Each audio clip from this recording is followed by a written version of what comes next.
Hey everybody, welcome to This Week on Homesteading. It's January 1st, it's a new year.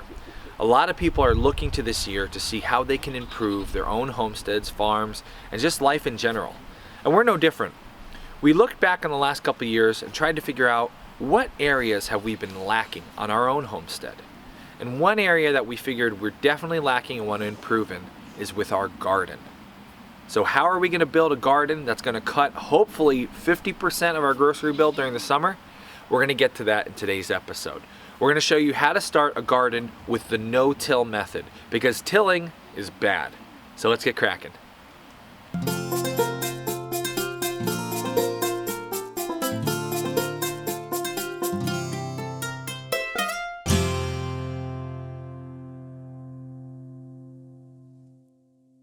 This year we're partnering with Grow Journey. Grow Journey is a seed of the month subscription service. Every month in the mail, I go to my mailbox, I open up a nice brown package. Inside of that package is a few different organic seeds. We got our Grow Journey order for December. I don't know what's in here yet, I haven't checked online, but every month we get a couple different packets of seeds. They're all seeds that are guaranteed for our zone, our hardiness zone. And most of these seeds we'll be able to actually plant right now if we wanted to. Some of them, it's December, so some of them we're gonna have to wait a month or two for. But I love Grow Journey. Every month we get a couple new packets of seeds, and I can go online, read about my seeds, find out how to plant each one. All of that is included in my membership. Just gotta go to growjourney.com, and they have really good gift packages too right now. So if you're looking for a gift, we're looking to cut our grocery bill at least in half this year with our garden. Now I know that's kind of a crazy goal, it sounds impossible, and we might fall short of that, but even if we were to cut the grocery bill by 20%, that would be incredible. And we're going to do it with the help of our partners, Grow Journey. So make sure to check them out. Go to growjourney.com. You can get a free month subscription. Try it out, see what you think. To prepare our garden the right way, we took the advice of Aaron. Aaron from Grow Journey was interviewed a couple months back in one of our Pioneers Only episodes, and he said when you're starting a garden brand new, you do not want to till the garden. Tilling kills lots of the fungi in the soil, the mycorrhizal fungi. It destroys the network. He described it like a city within your soil, and when you till that soil, it's like a hurricane coming into a city and just destroying. So we decided we don't want to till this garden. But if you're not going to till the garden, how do you plant in it? If it's all grass, if it's just backyard? Well, the way that Aaron suggested is you take cardboard and you lay cardboard over the whole entire area. That cardboard is going to rot and decay over time. Now you want to do this in the fall or in the early winter, so that all winter long that cardboard is killing the grass underneath, it's decomposing. And come springtime, you'll go to that very same spot and it'll be beautiful soil ready to go. That's the way Grow Journey and Aaron from Grow Journey suggest starting your garden, and that's how we're gonna start ours. But where in the world are we gonna get so much cardboard? We wanna have a really good sized garden. That was the problem this week. We had to figure out where are we gonna get all this cardboard from? So I started making some phone calls. Good morning. I was wondering if you guys recycle your cardboard. Good morning. I was wondering if you guys recycle your cardboard. BevMax said try back in a week. I was wondering if you guys recycle your... Awesome. Thank you so much. We were able to find all the cardboard we needed, and we're going to share with you today on Homesteady where to go for the cardboard to start your garden for next year.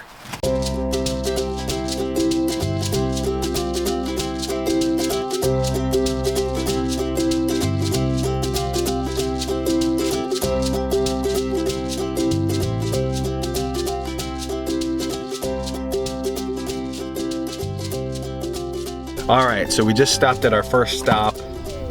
We were loading up on free cardboard. At first we thought to ourselves, why don't we just buy some cardboard for the garden? But cardboard boxes are actually kind of expensive. So we pulled up to our local liquor store. We called ahead, we asked them permission to see if we could take their cardboard boxes, and they said most of it was gone already, but we were welcome to later in the week. But we drove by and there was tons of cardboard right there in the dumpster. So we're like, I'm not gonna let that go bad. So we just loaded up the back, you can see.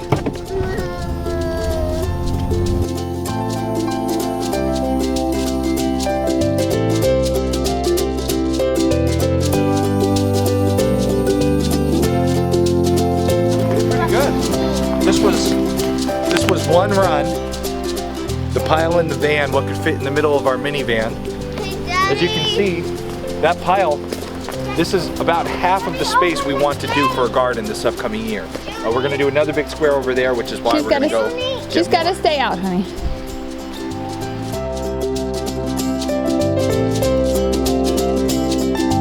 We got to get a little bit more cardboard, so let's hit the road. We're getting more cardboard!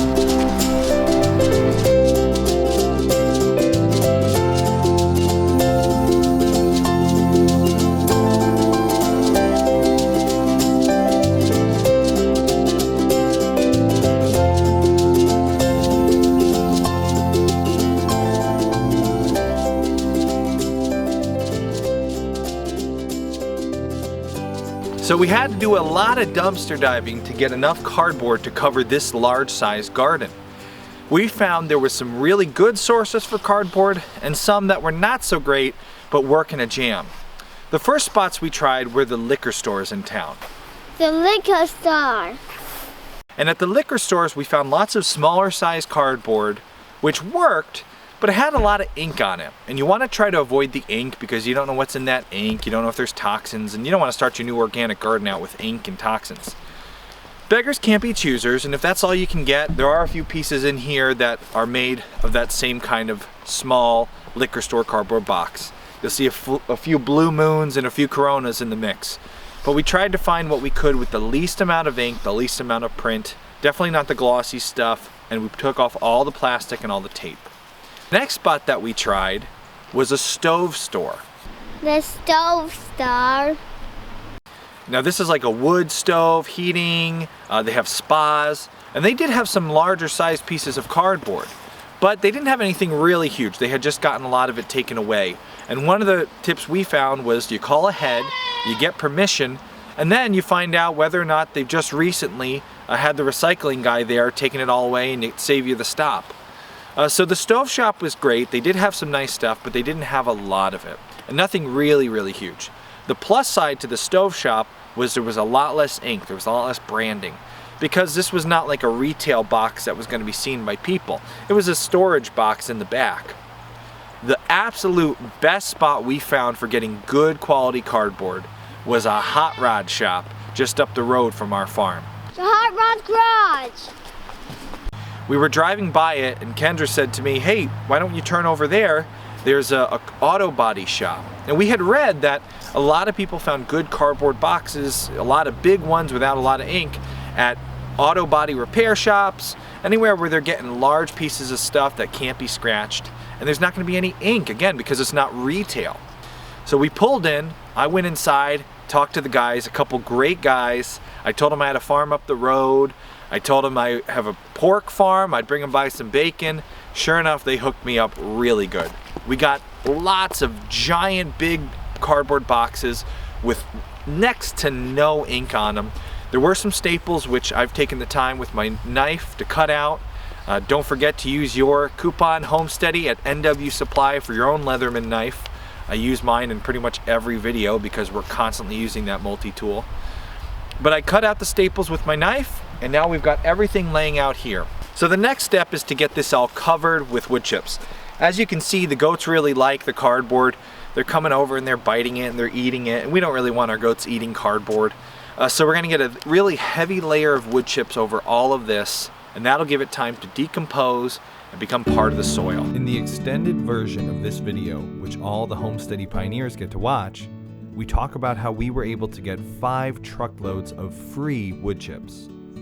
We talk about where you can find your own free wood chips and how to get them to your property.